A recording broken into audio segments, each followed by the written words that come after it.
Olá, pessoal. No vídeo de hoje nós vamos falar sobre a ação de oposição do Ministério Público, em quais casos que ela se aplica. Essa é uma dúvida muito comum, as pessoas acham que por qualquer caso de naturalização, não é, de aquisição da nacionalidade, que vai se aplicar essa ação de oposição do Ministério Público, e não é bem assim. O regulamento da Lei da Nacionalidade diz que essa ação se aplica aos casos de aquisição por efeito da vontade ou pela adoção. Se você for retornar na Lei da Nacionalidade, você vai ver que o capítulo que trata da aquisição da nacionalidade por efeito da vontade inicia no artigo 2º, que fala sobre a aquisição de menores quando os pais adquirem nacionalidade por naturalização. O artigo 3º, que vem depois, não é, que é a aquisição por casamento ou união de fato. Tem também o artigo 4º, que é pouquíssimo usado, e o artigo 5º, que fala sobre a adoção. Portanto, nesses casos, seriam os casos em que se aplicaria ali a ação de oposição à nacionalidade. Portanto, o artigo 6º, que aí vem, né, nas suas diversas alíneas, ele ia falar sobre o artigo 6.1, que é a naturalização pelo tempo de residência, que é a mais comum. Nesse caso, não se aplica a ação de oposição da Lei da Nacionalidade, percebam? Portanto, isso é muito importante. Nesses casos, a discricionariedade não fica com o Ministério Público, fica assim com a ministra da Justiça, que é perante quem nós devemos propor assim esse requerimento de naturalização. Esse pedido da nacionalidade pelo tempo de residência deve ser proposto através desse requerimento dirigido à ministra da Justiça.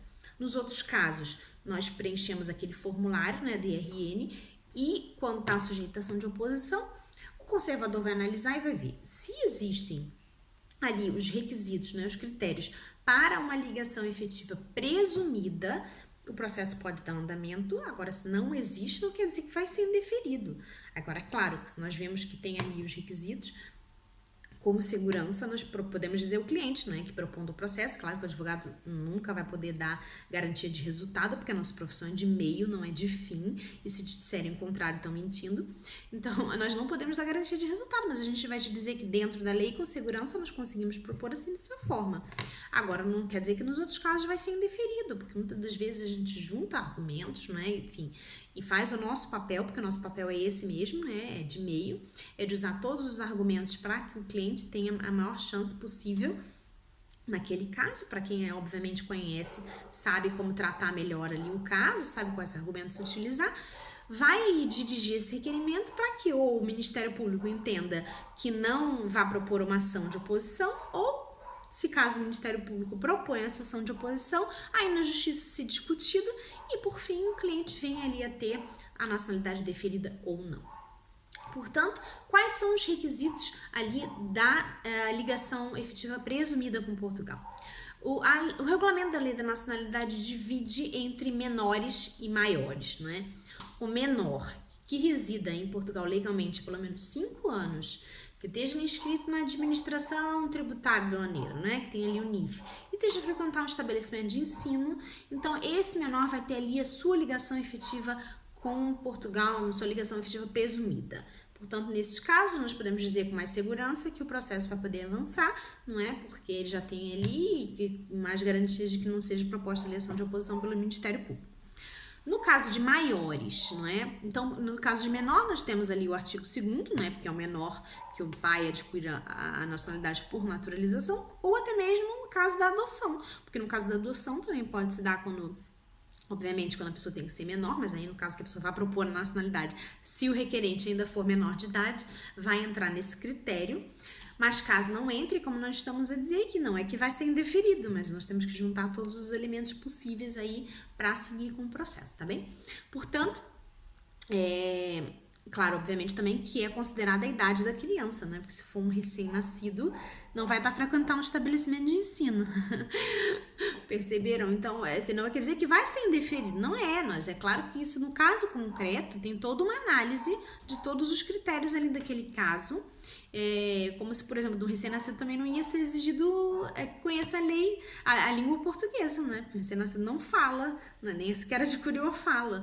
Então, é claro que é tudo feito com o maior bom senso, mas no caso concreto nós temos que ali que analisar, juntar os elementos e usar da nossa argumentação para propor aí esse pedido, porque é um processo, é um procedimento, temos ali mesmo que ter esses argumentos e garantir que está tudo feito dentro da lei. Portanto, voltando, maiores, no caso dos maiores, não é? E aí, especialmente nos casos de quem vai adquirir a nacionalidade pelo artigo 3º, que é casamento ou união de facto, já lembrando aí que união de facto tem outros requisitos, não é? A cumprir a lei da nacionalidade, o reconhecimento por um tribunal civil português daquela união, enfim. Então, quais são os casos em que seria presumida essa ligação efetiva com Portugal? Então, o regulamento da lei da nacionalidade fala que nos casos de pessoas que sejam naturais ou nacionais de país de língua oficial portuguesa, que tenham pelo menos 5 anos da relação, não é? Só que a lei da nacionalidade foi alterada. A lei da nacionalidade já passou por 2 alterações em que o regulamento da lei da nacionalidade deveria ter sido alterado e ainda não foi. E isso, sim, em teoria, deveria ter sido regulamentado em 90 dias, mas sequer ainda temos aí uma proposta, a gente sabe que existe, mas não temos efetivamente teor a ela, né? Acesso ao teor dessa proposta. Então, a gente não sabe o que efetivamente vai ser alterado, porque a lei base diz que em 6 anos de relação teria ligação presumida, ok. Mas para quem é natural de língua oficial portuguesa, país de língua oficial portuguesa, tem ali aqueles 5 anos. Então, nós estamos, assim, o regulamento, que é o que está vigente hoje, e claro também que o tempo de apreciação desses processos é 2 anos, então até lá já até ultrapassou 6 anos, né? Mas como a lei fala que pode ser proposto com pelo menos 3 anos, e aí, no caso, a ligação efetiva fica presumida com os 5, se for natural de país de língua oficial portuguesa ou em qualquer outro caso, 6 anos, nós temos dado seguimento a esses pedidos, sabendo que no final da apreciação tanto vai fazer porque já vai ter passado 6 anos, né? Mas existe essa divergência, né? E a gente não sabe como é que o regulamento vai ser alterado, se no final o regulamento vai retirar essa parte dos naturais, nacionais de país de língua oficial portuguesa ou se vai permanecer. Nós não sabemos se vai ficar lá 6 anos, isso a gente ainda não sabe. E também a parte do que tenham filhos portugueses originários, né? Então, para nos casos do casamento, quem tenha filho com o português originário, filhos que sejam portugueses originários, né? Aí também teriam essa ligação efetiva presumida. Então, nesses casos, bastariam os 3 anos para que seja ali pedida essa nacionalidade com garantias, né? Segurança, com maior segurança, de que o Ministério Público não vá propor aí essa ação de oposição. E em outros casos, não quando a pessoa resida legalmente em Portugal há pelo menos 3 anos, né, esteja inscrito nas finanças, né, na administração tributária aduaneira e também que esteja inscrito na saúde, não é, que tem o liutente do estabelecimento de saúde e que esteja frequentando o estabelecimento de ensino. Aí, no caso, possivelmente maior, né, porque ele está no critério dos maiores, esteja frequentando o ensino superior. Então, uma faculdade, não é? Ou mestrado, no doutoramento, resida legalmente em Portugal há pelo menos 3 anos. E se não tiver a frequentar um estabelecimento de ensino superior, né, digamos assim, um estabelecimento de ensino, a lei não fala superior, mas um estabelecimento de ensino, se tratando de maior, né, que pelo menos 5 anos de residência legal em Portugal, em qualquer outro caso. Esteja inscrito nas finanças, não é? Que tenha ali o seu utente e que esteja residência legal há pelo menos 5 anos. Então, esses são os critérios de ligação efetiva presumida com Portugal, que, repetindo, não quer dizer que caso não se enquadre nesses critérios que a nacionalidade vai ser indeferida. Não é isso. Só que com segurança nós podemos propor e ter mais garantias de que ela vá ser deferida.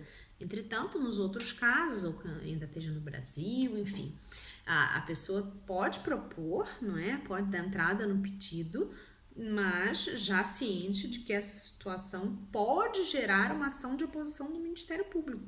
E aí, então, usar toda a argumentação possível. É claro que, assim, a jurisprudência foi alterada no sentido de que antes era a gente que tinha que provar que tinha essa ligação efetiva, não é? Agora o Ministério Público tem que provar que não tem, pelo contrário, mas, de qualquer forma, eu acho que vale qualquer tipo de argumento, de documento, qualquer tipo de prova que se possa fazer, até mesmo a título de argumentação, não é? De que quer vir residir em Portugal, que é claro que a gente sabe que para quem é filho de português, né? Ainda que seja por adoção, quem tem a nacionalidade vai ser mais fácil, né? Para tudo, porque não vai depender do CEF, enfim.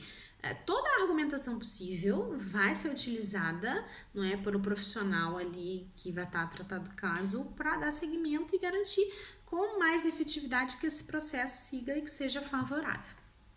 Voltando, lembrando mais uma vez que o advogado é uma profissão de meio, não é uma profissão de fim, e é isso que as pessoas sempre falam: doutora, vai garantir então que o meu processo vai ser deferido? A doutora não garante.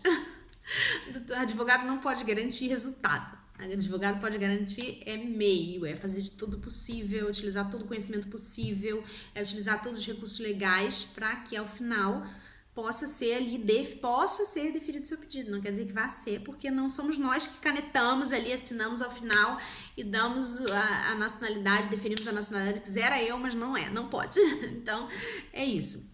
Espero que vocês tenham gostado do vídeo aí, dessas informações que eu passei, para vocês terem mais conhecimento de quando pode ser proposta essa ação de oposição à nacionalidade portuguesa e ficar mais tranquilo nos outros critérios quando não é o caso, quando vocês já sabem então que não vai ser proposta essa ação de oposição ou quando seja nos outros casos de naturalização, enfim. Espero que vocês tenham gostado, partilhem esse vídeo e comentem aqui, eu vou ficar muito grata. Tchau!